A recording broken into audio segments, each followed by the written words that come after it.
از من نباید هیچ تأثیری تو حال و روز و زندگیت باشه.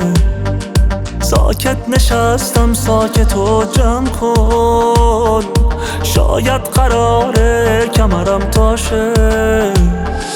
تو روزگارم رو نمیفهمی، مثل زمان جنگ آشوبم.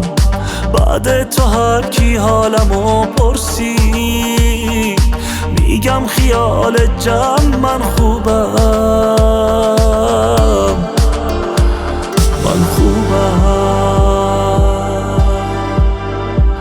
من خوبم.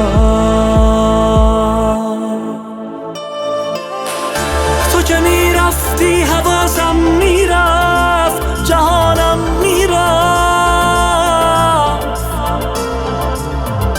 با دو تا چشم خودم دیدم که جانم میرفت.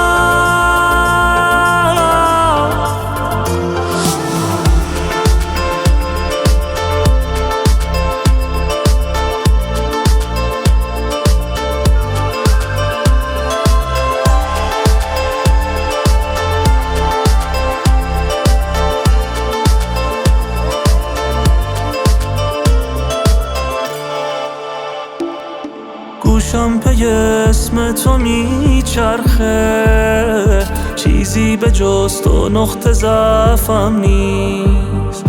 چشمای تو هر بار غرقم کرد، دریات اندازه ظرفم نیست. من ساحلم درگیر توفانه، حالم شبیه صخره و موجات. گاهی سکوت فریاد میباره، الان دقیقاً از همون وقتاست، از همون وقتاست، از همون وقتاست. تو که میرفتی حواسم میرفت، جهانم میرفت.